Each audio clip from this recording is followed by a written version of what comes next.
loss last night, both you and the players all said we'll be better next game. It seems like you guys, over the last, going back to last year, you guys have been so good at taking losses, learning from them, and bouncing back.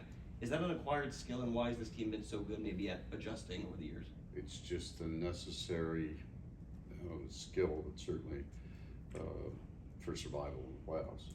Just on the straight runs of nobody's gone 16-0 as far as I know. So everybody's going to suffer a defeat. You're always going to have a game that you don't like, and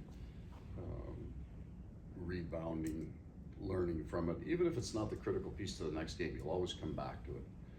There'll be a loss in there that'll really help you going forward. Sam Bennett out there with the group, just what does that do for him in terms of his trend toward? Yeah, he's closing in. He's close now. It's one of the next 3 games for sure, I think. Did you talk to anybody after he was done, or get an update or anything of the sort? Yeah, there'll be nothing changed from what happened on the ice unless he had a major setback that Right. we're not expecting. So he'll be out there. We'll see how he's feeling. It's more just doctors and things of that nature signing off, taking a look at it. You said there are some things you don't like in a game. What are the main things you didn't like about your team last night that you want to? It's just the coaching. The coaching? Yeah, that's my job. I liked the way we started. I thought we were good in the first 10. Yeah. And then the second 10, I didn't love it, but understood it why. We had 110, they had 109 points. We're almost identical. Really good road teams, pretty good home teams. The game's 1-1 with about 6 minutes left to go in the second period. Shots are pretty even. I'm fine with that. But world domination has never been our calling card. I mean, we're not high flying. We should be hard hitting and competing. So I didn't love parts of our game, but we went into very specific detail today in 2 parts where we think we can be a world better.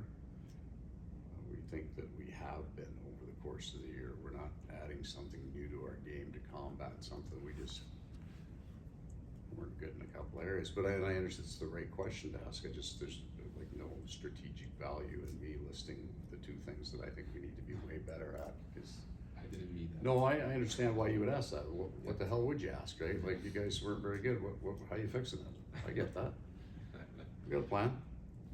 You had said last night you're confident you can fix large chunks of what? So was it stuff that you just messed up, or as far as I just think errors self-caused or yeah, I just thought the challenge that we had was repetitive.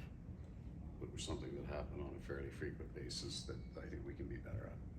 At the same time, Paul, if you look at high danger scoring chances, you're way up there last night compared to them, right?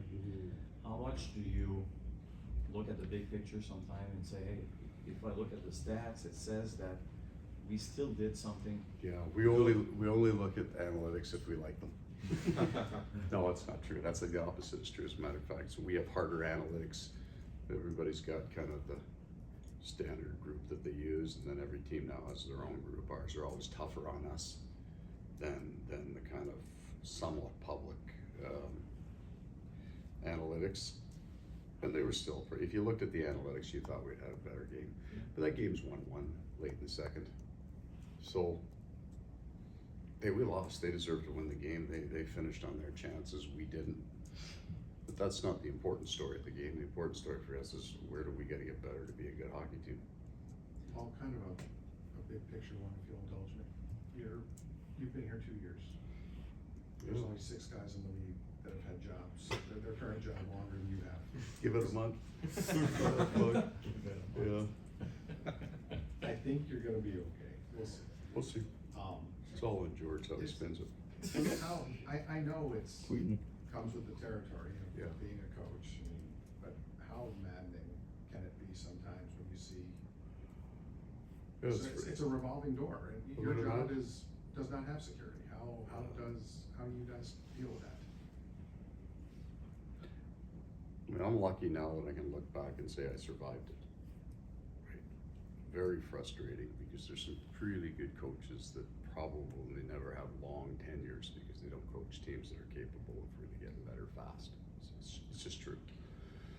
So you can do a real fine job by getting a team close to the playoffs or maybe over the hump every once once in a while. What you need to do as a young coach is you need to work for men that understand the game, and they have to have broad shoulders. So we use Jim Rutherford and Pete Carmanis as an example. Man, I turned that job down 3 times because I knew I wasn't ready. Also knew the team wasn't very good, but you know, they said, take the job, you won't be any good, but you'll learn, you'll get better. And we didn't make the playoffs the first 3. There's not very many markets that you can survive in. It's the playoffs, but we just weren't very good. Well, we got better, so you survive it. But it's a tough profession for sure in that. And what you find is there are people that might fall into coaching and end up loving it.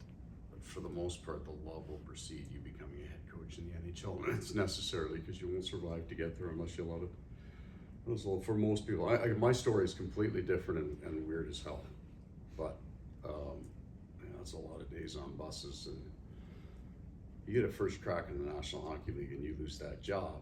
There's not another NHL out there for you to go get hired in. There's 32 of these jobs. That's like not a lot of jobs in your line of work. So the only positive is if you can get fired enough times, you can make a career out of it. And for every coach that gets fired, another one gets hired. So tough business. Could have been a doctor. Do you think it's almost the same for players. Like I look at Verhaeghe, that kid Brazeau yesterday. I mean, these guys were on buses 2-3 years ago in the ECHL. So those are probably maybe even better numbers. Yeah. Because the idea of life as an NHLer, and you hear that line occasionally, all those millionaires, well, a big chunk of them aren't. But by the time they get to 29 years old, they haven't really been in university. They haven't been starting their real estate, lawyer, whatever career all your buddies started when they were 18 to 22, you didn't. Mm-hmm.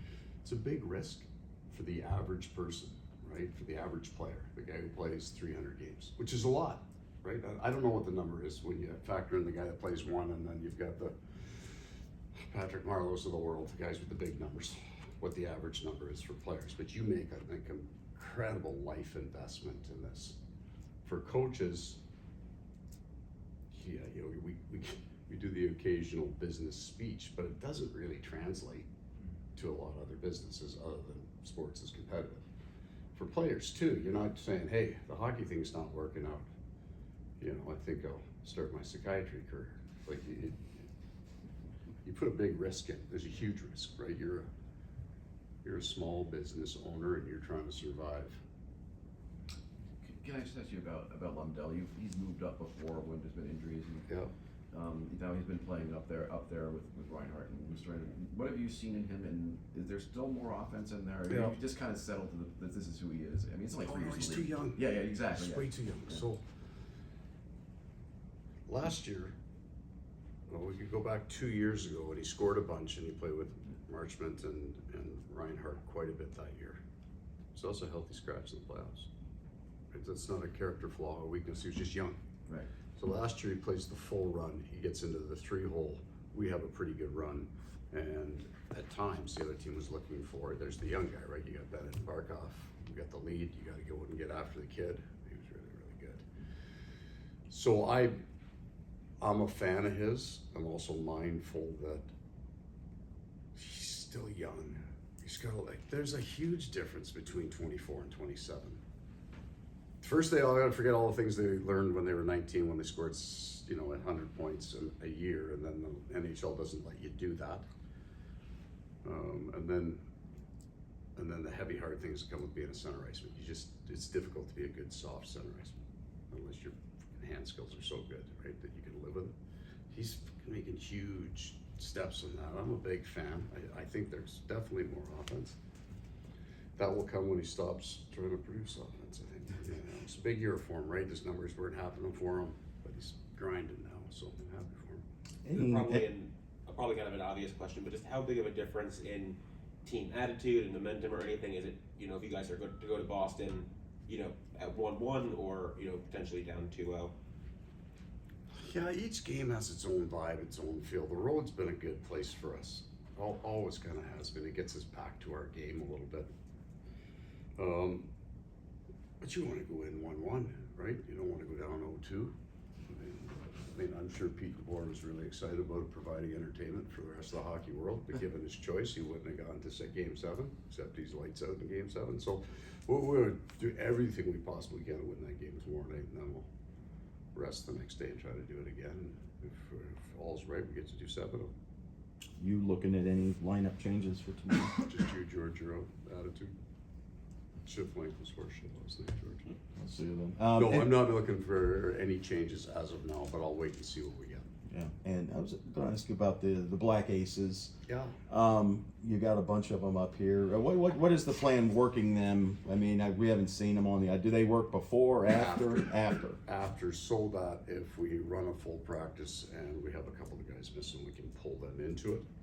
It's also because we start work here 6:30-ish straight through till 2:33 before the players' window is probably about a 5-hour block in that, and then it's just to keep the confusion down. We don't have that many numbers of players running all over. It lets us clean everything, because with all the flus and stuff, we're still pretty hard on that. It gets clean the gym, get everything right for these guys to come in. But we also really want them to have an experience that drives them, that inspires them, right? It's a pretty nice building. Being in the NHL is better than being in the American League. They all know it.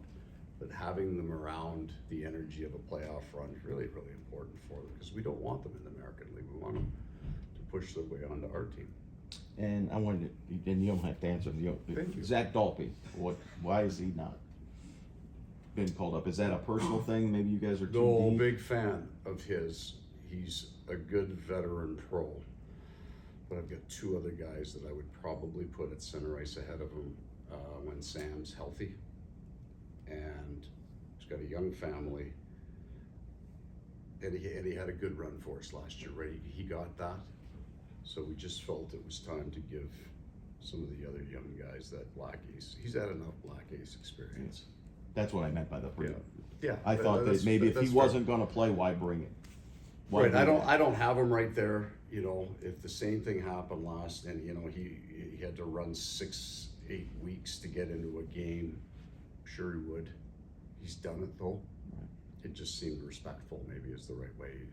Because if you call him, he's coming. Right. But we didn't call him up this year. We ran other players ahead of him. We brought in 2 players at the trade deadline. We've got the 2 younger guys up front. That's enough. I'm not gonna lie to the guy and say, hey, you're right there, but he's not stupid. I'm right there if fucking 16 guys go down, so. Right. Do they get that, this is a big deal, hockey's just so different in this regard.